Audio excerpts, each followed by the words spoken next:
This is the Sony a6700. It's Sony's latest and greatest APS-C camera, and it is about time Sony made a fantastic all-rounder APS-C camera that excels at both photo and video. Almost every single thing in this camera has been redesigned or upgraded in some way, and in this video we're going to talk about all of the changes and the updates, and then I'm going to tell you why I think this camera is one of the most important cameras that Sony has made in a while. But before we dive into that, this video doesn't have a sponsor, but it is supported by the thousands of you wonderful people who get value out of my courses, prints, presets, and ebooks over at patk.com. So thank you so much for the continued support. And it is because of you that I can continue to do free videos like this one. All right, so the last time Sony updated their a6000 line of APS-C cameras was all the way back in 2019 with the a6600, which was actually pretty decent. But since then, the APS-C lineup has only received love in the other Sony camera lines, namely the ZV-E10 and the new ZV line, and the FX30 in the cinema line. But now for you a6000 lovers, it's time. It's finally time. To sum things up right here at the start of the video, the a6700 pretty much takes the brand new fantastic sensor of the FX30, puts it in a redesigned a6000 style body, and then adds a heap of the newer features from the latest a7R5 and ZV-E1 cameras, and that makes it really interesting. It's APS-C, but with all of the latest tech. Let's dive into the spec sheet. So the a6700 features the same fantastic 26 megapixel backside illuminated APS-C size sensor from the FX30, but now it is paired with the latest Bions XR processor and the AI processing unit from the a7R5. Even though it's a newer sensor, the ISO range remains the same at a max of 32,000. And when it comes to focus, the a6700 now has 759 phase detect autofocus points, covering almost the entire sensor, as well as real-time recognition autofocus powered by the new AI processing unit from the a7R5 as well. Add in a 11 frames per second mechanical shutter burst with both autofocus and auto exposure, and this little camera is a powerhouse when it comes to taking images. However, in my opinion, it is the video side of things that actually makes this camera super formidable and a true hybrid camera. The a6700 takes all of the top level video specs like 4K oversampled from 6K in 10-bit 422 and pretty much all of the modes up to 60 frames per second,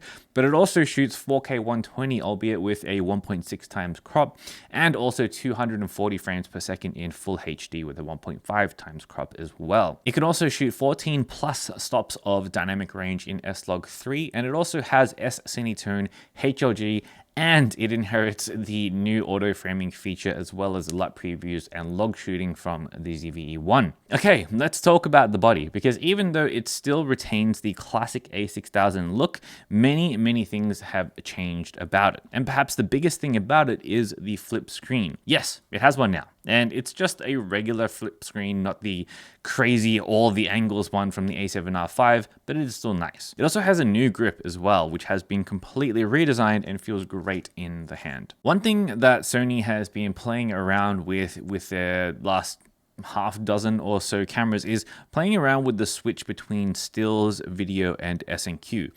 And now they've got so many different implementations, and the ZV-E1, the ZV-1 Mark II, the A7R Mark V, the A7 Mark IV, all have slightly different implementations on these switches. But for me personally, this implementation is my favorite.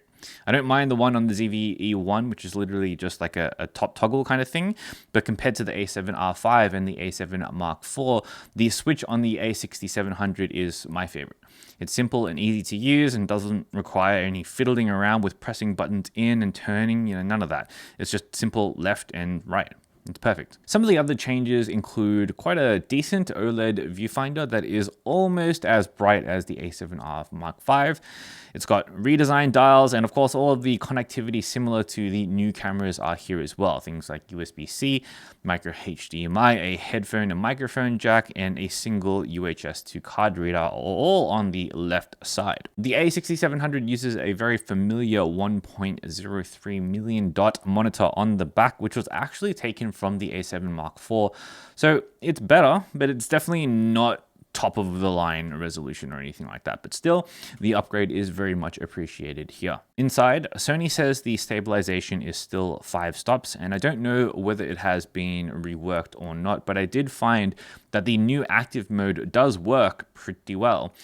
I did some walking shots to test this out, and it seems to have smoothed out a lot of bumps of me walking in this footage. Unfortunately, the A6700 does not inherit the dynamic active mode of the ZVE1, which is a huge shame because that offers some truly gimbal-like performance.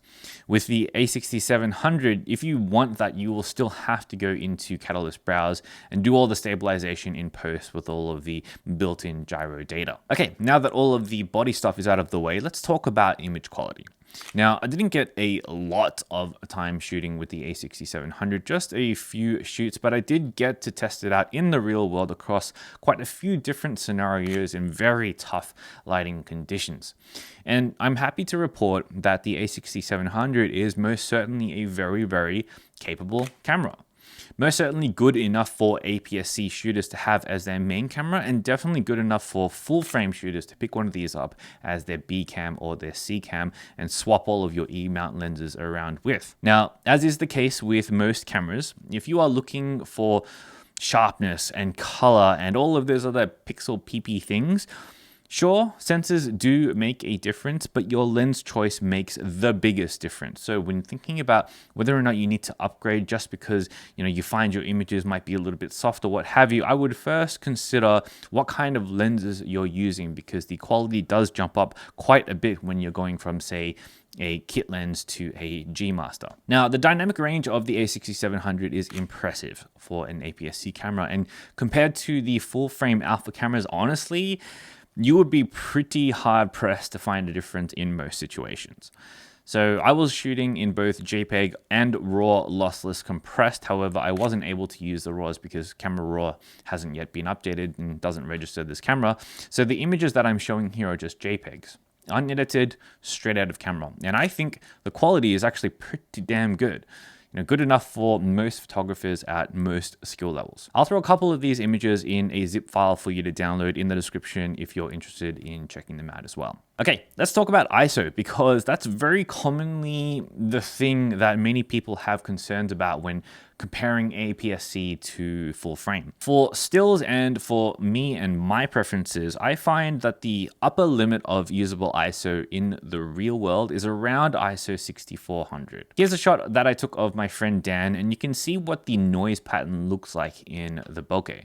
Now, this is just my opinion, again, but I don't really like the look of the noise pattern, and I think it's kind of blotchy and blocky and not really that nice to look at compared to some of the other full frame cameras that I own. So I personally wouldn't go past that, even though you totally could, especially with AI denoising tech nowadays, and it would look completely fine. On the video side of things, I find that ISO is usable all the way up to ISO 12800, and then anything past that gets quite noisy quite quickly, with 32,000 having a very, very slight green tinge. But again, when it comes to this stuff, your mileage may vary, because I know that some people can be really sensitive when it comes to noise and using higher ISOs. So feel free to pause at any one of these visuals to check out the noise patterns for yourself. And remember, it's probably a little bit worse on YouTube than it might actually look like in real life due to the compression and also what quality you're watching this video on. And lastly, we can't forget about the price. So the A6700 will retail in Australia for 2,499 Australian dollars, which puts it $500 less than the FX30 with the same sensor, which is awesome. But it also puts it a whopping $1,430 more than the ZVE10, which means that you could buy 2 ZVE10s with kit lenses for the price of one A6700. And that to me puts the A6700 in a weird spot, because at least in my mind, the A6000 series is supposed to be a little bit cheaper than that, especially as a mid-level device.